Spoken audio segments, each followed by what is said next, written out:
Hi guys, welcome to my YouTube channel. This is Professor T-Rex, and in this video I'm going to explain to you how the breeding and fusions work at Dragonary. Okay, so let's start.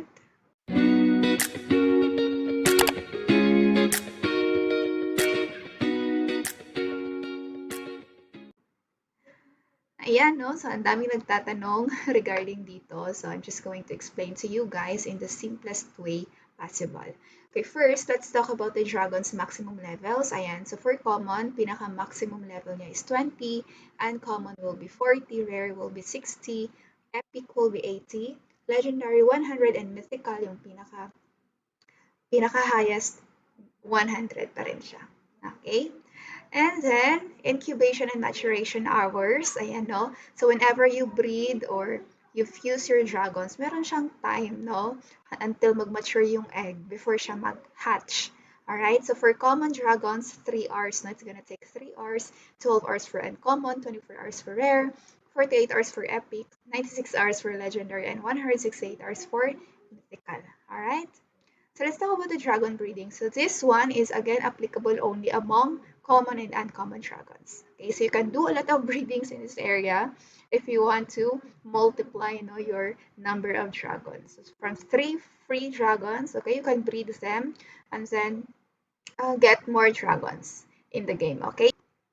And then for common dragon breeding cost, ayan, no. So, every breeding, guys, we need CYT. Pero huwag kayong mag-alala kasi meron naman tayo makukuhang CYT in the game, okay? Depende rin yan sa sipag natin sa paglalaro. If you do not have money to buy for CYT token once it is available in the market, may makukuha naman tayong reward na CYT in the game, alright? Kaya nga siya free. Okay?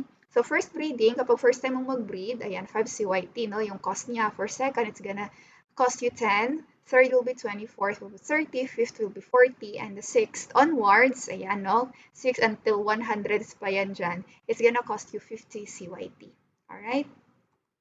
So, kung 0.50 centavo yung price ng CYT na nabili mo, so sa 5 CYT, that's gonna cost you 2.50 pesos sa first breeding mo. O, di ba? Not bad.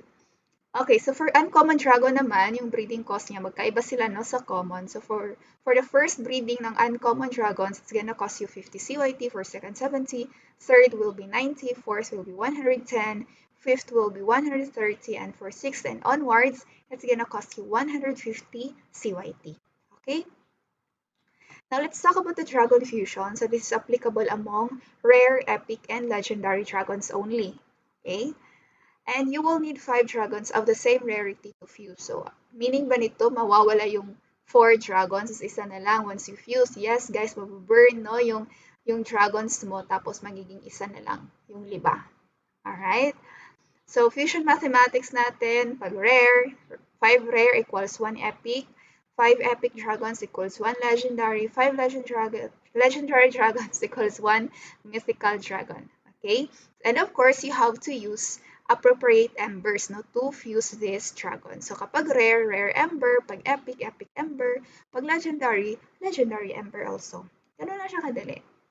Okay? Now, how to get a mythical dragon? Ilang dragons ba yung kakailanganin natin no, para makagawa tayo ng isang mythical dragon? So ganito yung ating simple mathematics, guys. You will need 125 rare dragons. Okay? And then you have to fuse them together, and that's going to be 25 epic dragons as a result. So, magkakaroon siya ng 25 fusions. Okay, 25 times ka mag-fuse. So, each fusion will cost you 200 CYT. So, 200 CYT times 25, that's gonna cost you 5,000 CYT. Okay, to get 25 epic dragons. So, from 125 rare dragons, magiging 25 epic dragons siya. That's gonna cost you 5,000 CYT. And then, yung 25 dragons mo, yung 25 epic dragons mo, if-fuse mo na naman siya together to get 5 legendary dragons. Okay? And there will be 5 fusions that's gonna happen. So each fusion will cost you 400 CYT. So you will need 2,000 CYT no, to get 5 legendary dragons. Okay? Tama ba yung aking math? Kasi baka mali. Okay, I guess that's correct. 400 times 5 is for 20. Okay. Next, you will need 5 legendary dragons naman, guys. Okay, for you to get one mythical dragon. So you will need 5 legendary dragons to fuse together to get one mythical dragon. So every fusion, one fusion is 1,000, no? So you will need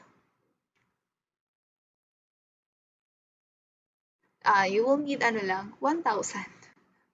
1,000 lang. So you will need only 1,000 CYT to get a mythical dragon. Okay, so ayan no, you have 125 rare dragons, 5,555 epics, makakagawa ka ng 5 epic dragons, tapos per 5 epic dragon, makakagawa ka ng isa-isang legendary dragons, and then, ayun no, fuse mo together sila, and then you will get one mythical dragon. Ganun lang siya guys. Gets niyo ba? So meaning yan, as you play, if you really want to get one mythical dragon, you have to collect 125 rare dragons. Is it possible? Yes, no, it's possible naman. You just really have to grind in the game. Tsaka, kung addict ka talaga sa game, this is very possible. Okay, it's just that it's gonna take some time, it's gonna require you some effort, and yeah, some effort talaga. Okay, and ano pa? Ayan, no? So that's the end of our class. And so sana nakatulong itong vlog ko na to regarding the breeding and the fusions of the dragons. I suggest that you join our Telegram. Ayan, nasa description below para mas masagot pa namin yung mga katanungan ninyo regarding Dragonary. Okay, thank you so much for watching and have a great day everyone. Bye!